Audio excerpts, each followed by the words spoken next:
Nunca imaginé que mi mujer pudiera mentir con tanta convicción.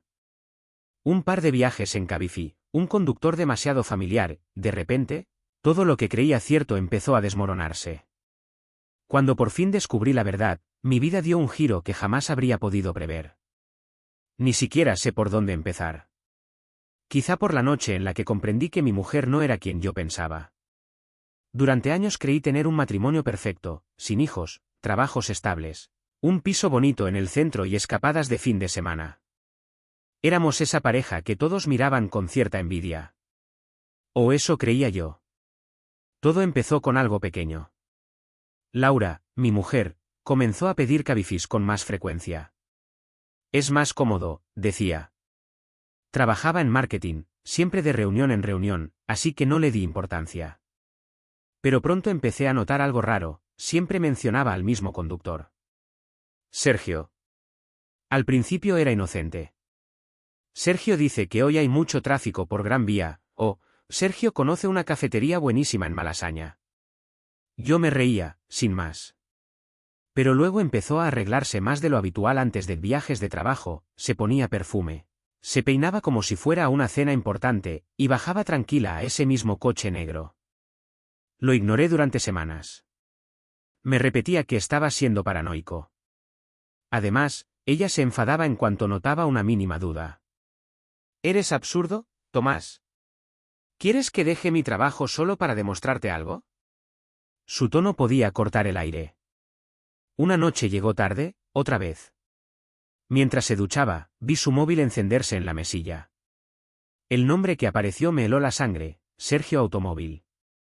No abrí el mensaje, pero la vista previa decía lo suficiente. ¿Mañana a la misma hora? Aquella noche casi no dormí. Mi cabeza no paraba de dar vueltas. Me repetía que necesitaba pruebas, no suposiciones. Así que decidí esperar, en silencio. Los días siguientes fingí normalidad. Ella estaba irritable, me acusaba de estar distante y daba portazos como si todo fuera culpa mía. Yo me mantuve tranquilo, observando. Y entonces llegó el viernes que lo cambió todo. Dijo que tenía una cena con un cliente. La seguí hasta la calle y justo a tiempo vi cómo el coche negro de Sergio se detenía frente al portal. No se marcharon enseguida, se quedaron dentro, hablando, riéndose. En ese momento supe que aquello no tenía nada que ver con el trabajo. Esa noche no la enfrenté. Aún no. Tenía un plan. Uno que sacaría a la luz toda la verdad. Y lo más irónico es que, lo que descubrí después no solo destrozó sus mentiras, sino que también cambió mi vida para siempre. Aquel viernes por la noche fue el principio del fin, aunque entonces no tenía ni idea de lo explosivo que sería el desenlace. A la mañana siguiente, Laura estaba en uno de sus días. Golpeó la cafetera con brusquedad y se quejaba de todo, del wifi, del café, hasta del color de las cortinas. Cuando le pregunté cómo había ido la cena con el cliente, puso los ojos en blanco. Por favor, Tomás, ahora me vas a controlar. Te he dicho que era por trabajo. El clásico intento de desviar la atención. Cuanto más a la defensiva se ponía, más claro tenía que algo no cuadraba. Decidí hacerme el tonto, observar sin decir nada. Durante la semana siguiente, revisé los trayectos desde nuestra cuenta compartida de Cabify. No sabía que yo podía verlo. Cada día aparecía el mismo nombre, Sergio M. El mismo punto de recogida. El mismo destino. Pero hubo un detalle que me dejó intranquilo, a veces no iba a su oficina. Uno de esos trayectos terminaba en un parque a las afueras de Madrid, otro, en una cafetería pequeña donde solíamos ir cuando empezábamos a salir. Se me encogió el estómago. Necesitaba pruebas, no suposiciones.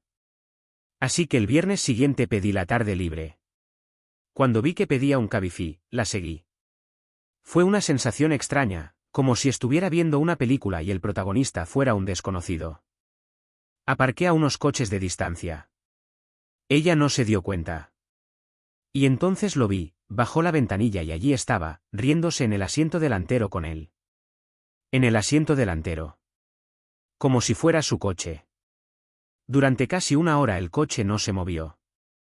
Saqué fotos, con las manos temblando.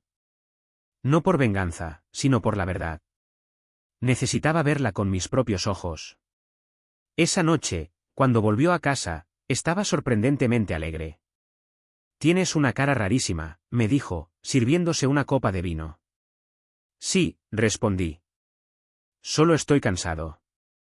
Encogió los hombros. Siempre lo estás.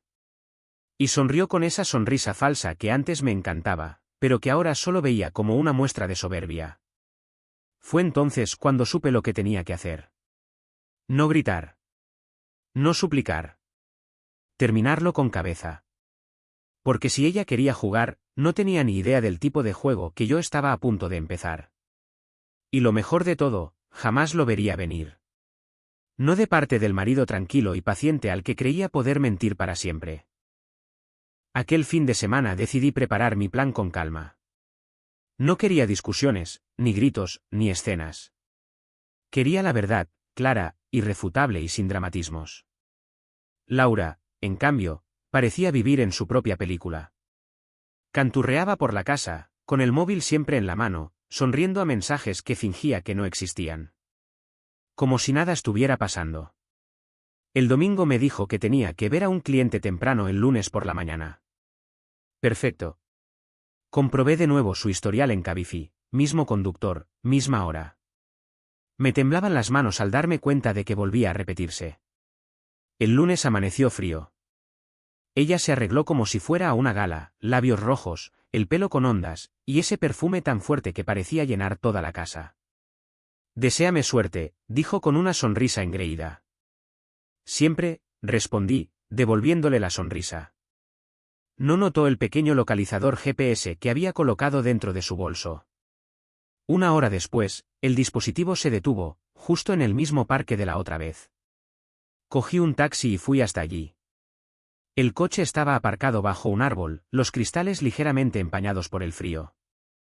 Me quedé lo bastante lejos para que no me vieran, pero lo bastante cerca para grabar. Y entonces ocurrió. La puerta del copiloto se abrió y Laura salió riéndose, arreglándose el pelo, diciendo algo a Sergio. Esa imagen se me grabó a fuego. Esa noche no la enfrenté. Aún no. Volvió tarde, con gesto cansado, fingiendo agotamiento. ¿No has cenado?, preguntó. No tenía hambre, respondí. Rodó los ojos. Tomás, estás rarísimo últimamente. Deberías ir a hablar con alguien. Casi me echo a reír. La ironía era demasiado grande. Así que actué una última vez. Puede que tengas razón, le dije tranquilo. Pero antes creo que deberíamos irnos unos días. Tú y yo. Para despejarnos. Sus ojos se iluminaron. ¿En serio? ¿Lo dices de verdad? Claro, sonreí. Te mereces un descanso. No tenía ni idea de que esas vacaciones no eran para relajarse, sino para el gran final. Porque cuando terminara, no solo perdería sus mentiras. Perdería todo aquello que creía tener bajo control. A Laura le encantó la idea de unas vacaciones, ¿cómo no? Ella lo llamaba una oportunidad para resetear. Yo lo llamé la puesta en escena perfecta. Reservé una escapada de fin de semana en una casa rural a unas 2 horas de Madrid. Un sitio con wifi intermitente, sin apenas cobertura de Cabify y mucho silencio. Estaba encantada. Por fin, algo romántico, dijo, como si no llevara semanas viéndose a escondidas con otra persona. Durante el trayecto no paró de hablar, su nueva campaña, la supuesta promoción y sus cenas de equipo. Cada frase iba cargada de mentiras, pero yo sonreía. Necesitaba que se sintiera segura, la calma antes de la tormenta.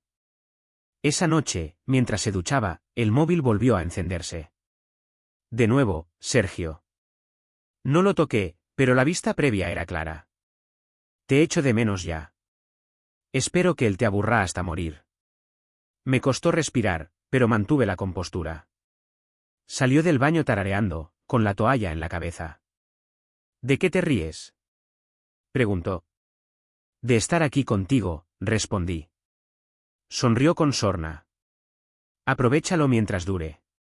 A la mañana siguiente le dije que tenía que atender una llamada de trabajo y salí. En realidad llamé a un amigo, un abogado de confianza. Le conté la situación en pocas palabras y le hice una pregunta directa. Si puedo probar que ha estado mintiendo y que ha usado nuestra cuenta conjunta para gastos personales, ¿qué pasa? Se rió con cierta gravedad. Te sorprendería lo que puede pasar en un juzgado, Tomás. Esa conversación sembró una idea. Ya no era solo dolor, había algo parecido a justicia, y la posibilidad de convertir su traición en algo que me beneficiara. Más tarde revisé la cuenta corriente conjunta. Ahí estaban, cargos de Cabify, cenas caras, reservas de hotel. Todo cargado a su tarjeta y vinculado a nuestros fondos. No era solo infidelidad, era imprudencia con el dinero.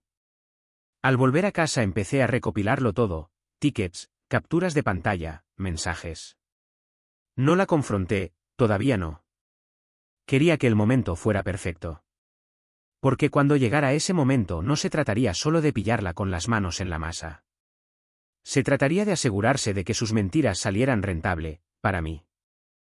Durante la semana siguiente viví como un actor dentro de mi propia casa, sonriendo, fingiendo, dejando que Laura creyera que seguía siendo el mismo marido despistado de siempre. Ella, por su parte, se volvió más atrevida, más descuidada. Llegaba tarde, dejaba el móvil boca arriba, incluso tarareaba mientras escribía mensajes. Era como si quisiera que la pillaran, pero seguía convencida de que era más lista que yo. Yo seguía recopilando pruebas. Extractos bancarios, recibos de Cabify, horarios. La historia se escribía sola, cada gasto, cada mentira, cada detalle de cómo usaba nuestro dinero para mantener su doble vida. Mi abogado me dijo: Tomás, si lo haces bien, podrías quedarte con todo. Y entonces lo comprendí. Ya no se trataba de venganza. Era estrategia. El punto de ruptura llegó unos días después. Una tarde, dijo que tenía que bajar al supermercado un momento. Vi cómo pedía un Cabify, el mismo conductor de siempre. Esta vez decidí seguirla, y llegué antes. Allí estaba. Ya ni fingía. Estaba dentro del coche, discutiendo con Sergio. No podía oír todo, pero su voz se alzaba, aguda, enfadada, casi histérica. ¿Tú crees que me importa lo que descubra? Es patético. Me quedé helado. Mi mujer, la persona que creí conocer, llamándome patético delante de un hombre al que apenas conocía desde hacía 6 meses. Pero no la enfrenté. Saqué una foto. La escena hablaba por sí sola. Y me marché, en silencio. Cuando volvió a casa fingiendo normalidad, yo estaba tranquilo. Demasiado tranquilo. ¿Qué tal el súper? Le pregunté. Parpadeó. Bien, ¿por qué? Por nada, dije despacio.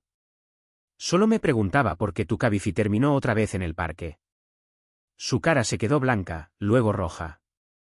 ¿Me estás espiando ahora? ¿Estás loco? No, respondí con calma. Solo soy observador. Empezó a gritar sobre la confianza y el control, y se encerró en el dormitorio dando portazos, como si eso pudiera borrar la verdad. Pero ya no importaba. Tenía todo lo que necesitaba. A la mañana siguiente envié a mi abogado el archivo completo, pruebas, extractos, capturas. Todo claro y legal. Esa misma tarde presenté la demanda de divorcio. Sin gritos. Sin drama. Solo con un frío y perfecto sentido del tiempo. Pero la historia no terminaba ahí. Ni mucho menos.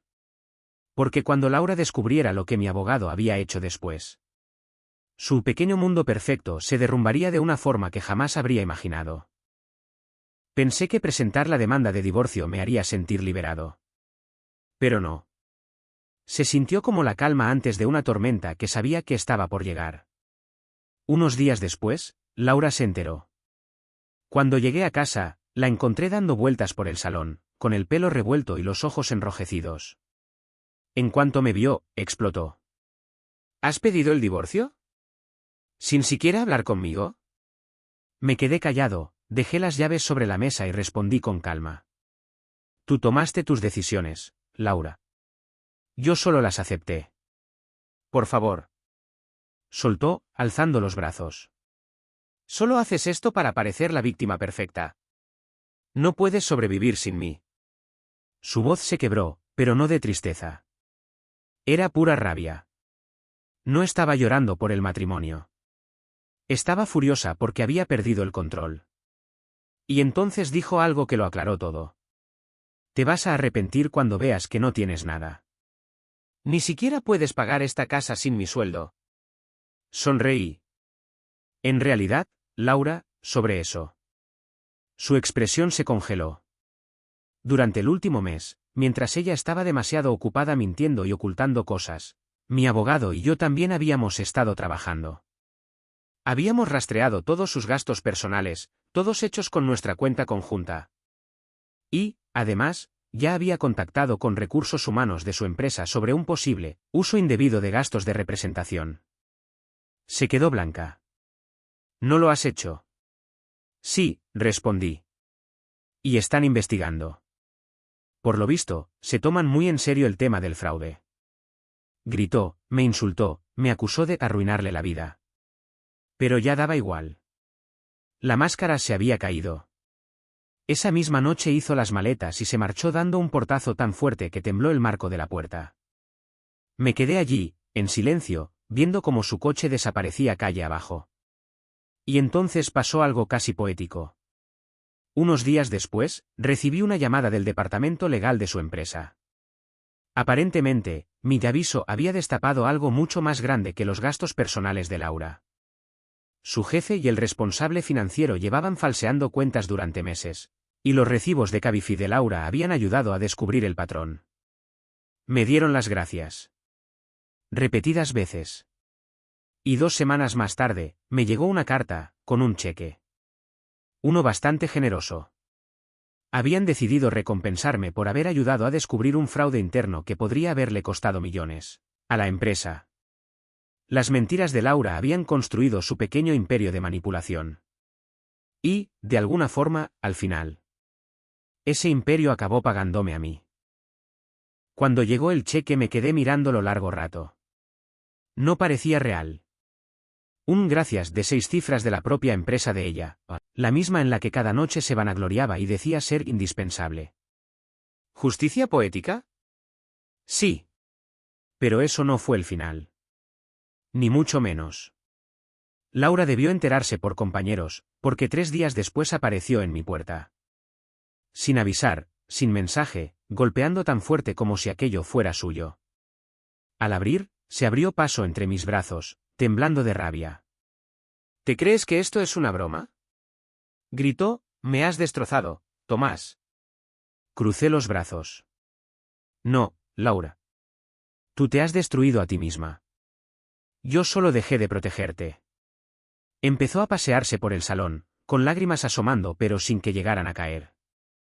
Lo suyo era fingir las emociones, nunca la humildad. No tienes ni idea de lo que has hecho, susurró. Me has arruinado la carrera, la reputación. Y tú arruinaste nuestro matrimonio por alguien que te llevaba en coche, la interrumpí. Eso la dejó callada un instante. Después se rió con amargura. ¿Crees que has ganado? Nunca serás feliz. Siempre serás ese hombre aburrido y previsible al que nadie recuerda. Sonreí. Puede. Pero seré un hombre aburrido y previsible con paz, libertad, y alcé la carta, una cuenta bancaria muy cómoda. Ella calló. Por una vez no tuvo réplica. Se quedó ahí, negando con la cabeza y murmurando, no te lo mereces. Luego se marchó dando un portazo final. Creí que fue la última vez que la vería en persona.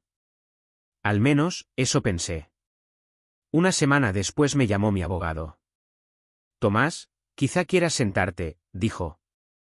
Los abogados de Laura se han puesto en contacto. Está impugnando los términos del divorcio. ¿Cómo no?, suspiré. Exige una compensación, continuó.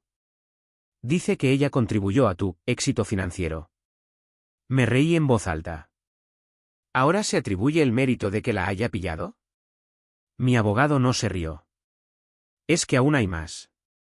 Amenaza con filtrar correos electrónicos, dice que manipulaste a su empresa para lograr ese pago.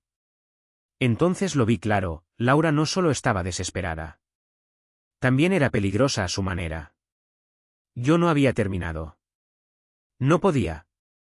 Si quería arrastrarme a otro juego, yo jugaría, pero esta vez lo haría para que todo acabara en mis términos.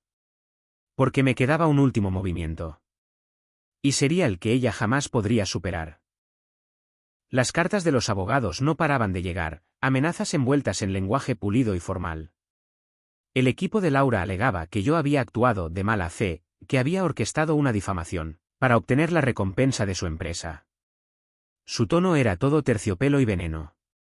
Laura, en cambio, era otro tipo de tormenta. Mensajes frenéticos, llamadas desesperadas a amigos en común, notas de voz llenas de teorías absurdas que sonaban a alguien al borde del colapso. Alternaba entre la furia altiva y la víctima de manual. «Vas a pagar por esto», susurraba en un mensaje. «No vas a salirte con la tuya después de robarme la vida». Yo dejé que el teléfono sonara.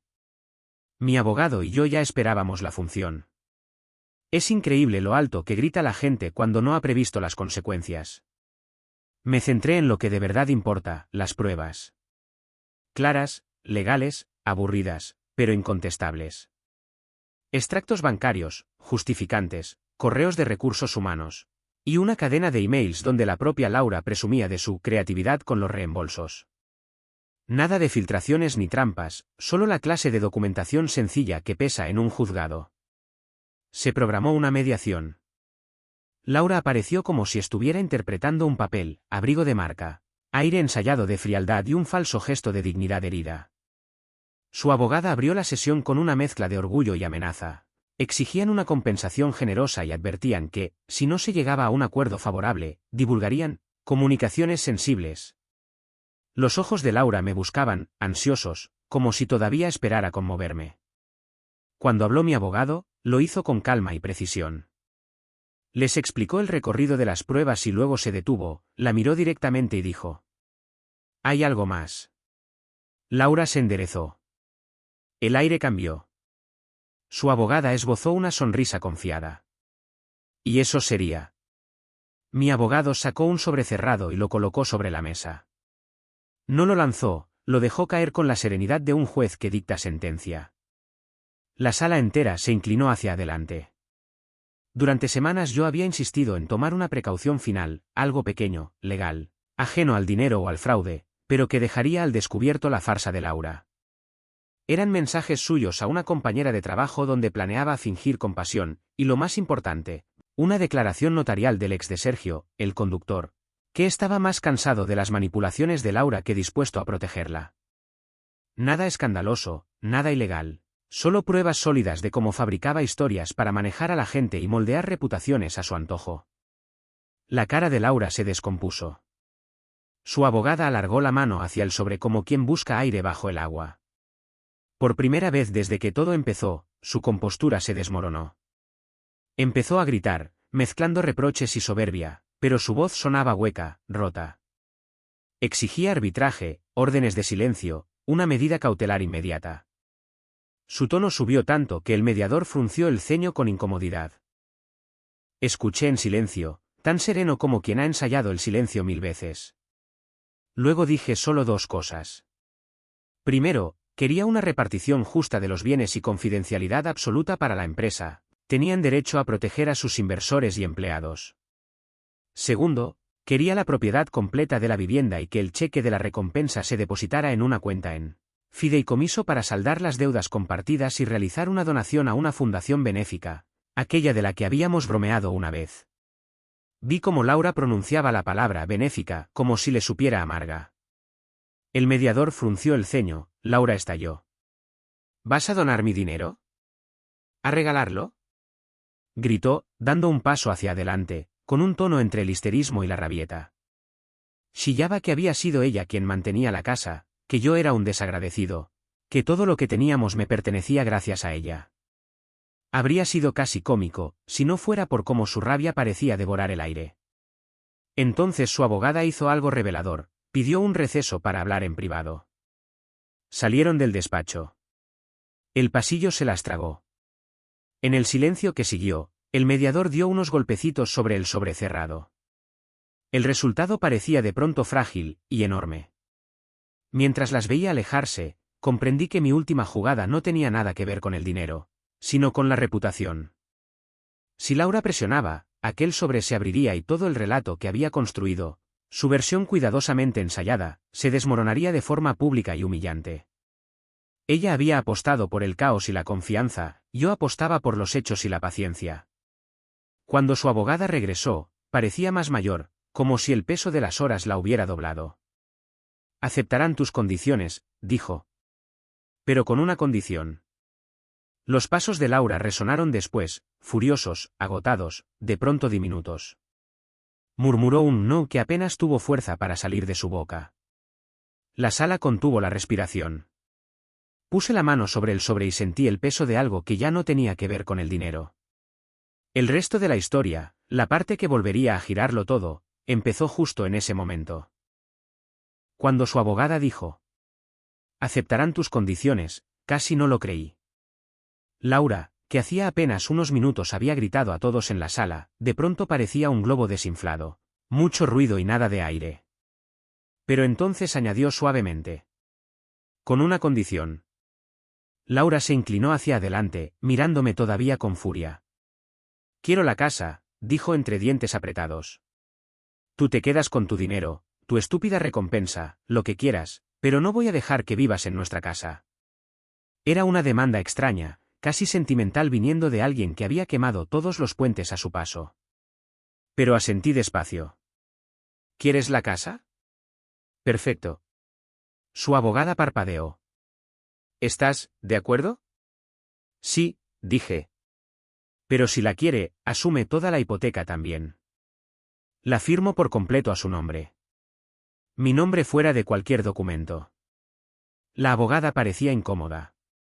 Laura, en cambio, sonrió, pensó que finalmente había ganado algo. «Perfecto», dijo, con la voz empapada de triunfo. Y así, todo terminó. Papeles firmados, condiciones cerradas, sobresellados. O al menos eso creía ella. Porque lo que Laura no sabía era que 2 semanas antes, el ayuntamiento había aprobado un cambio de planeamiento urbano importante en nuestra zona, algo que yo había seguido en silencio porque antes manejaba trámites comunitarios. Esa casa aburrida y previsible, nuestra, estaba justo en un terreno clasificado ahora para reconversión comercial. La hipoteca que acababa de heredar. Pequeña comparada con lo que vendría. Toda la manzana estaba a punto de ser comprada por una promotora, por el triple del valor de la propiedad. Cuando el proyecto se hizo público un mes después, recibí la llamada. El ayuntamiento necesitaba localizar a la antigua copropietaria para firmar unos documentos de liberación. Sonreí y dije: «Ah, yo ya no soy la propietaria. Mi exesposa lo es». Pero encantado de darles su contacto. Esa noche, recibí un mensaje de Laura. Un solo SMS. «¿Lo sabías?» No respondí. Había pasado meses mintiendo, tramando, humillándome. Y al final, consiguió exactamente lo que pidió: control. Control de una casa que pronto sería demolida, con un préstamo que no podía afrontar, y un recordatorio amargo de que la codicia siempre cobra su propio cheque. Yo, mientras tanto, tenía paz, un nombre limpio, una cuenta bancaria saludable, y curiosamente, una nueva oportunidad. La empresa que me había recompensado me ofreció un puesto de consultor para auditoría interna. Al parecer, la honestidad también tiene valor en el mercado. Pero lo mejor no era el dinero ni el trabajo.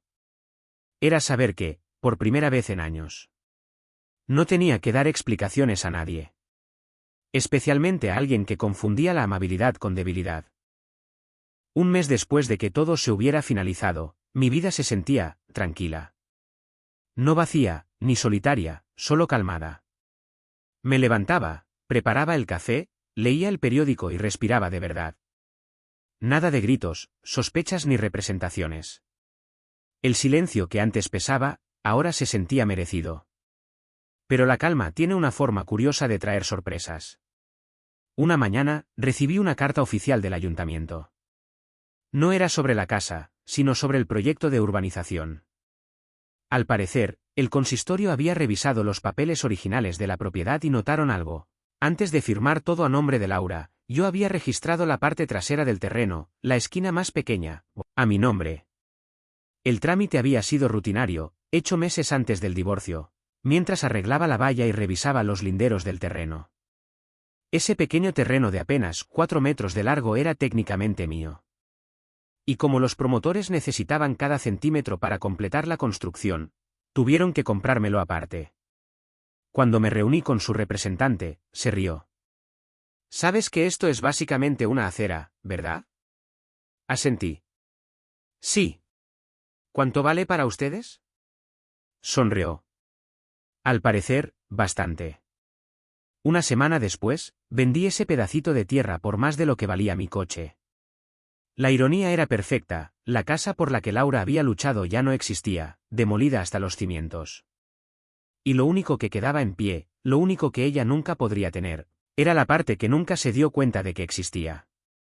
Luego, una noche, recibí un último correo de ella. Solo una línea. ¿Cómo sigues ganando? No respondí. Porque no había ganado. Simplemente dejé de perderme tratando de hacer feliz a una mentirosa. Curiosamente, la vida no solo se volvió más fácil, se volvió mejor. Mi trabajo de consultoría se convirtió en un puesto a tiempo completo. La empresa incluso utilizó mi historia, con detalles modificados, en un vídeo de formación sobre integridad. Compré una pequeña casa en las afueras de la ciudad, tranquila, rodeada de árboles, con un camino de entrada que era solo mío. A veces, cuando pasa un taxi o un coche de transporte, me sorprendo sonriendo. No por amargura, sino por gratitud. Porque lo que empezó como traición, terminó en libertad, y lo que parecía pérdida se transformó en un nuevo comienzo. De forma retorcida, Laura me dio el mayor regalo de todos. Un cierre limpio, una mente clara, y una historia que nadie creería si no me hubiera pasado a mí.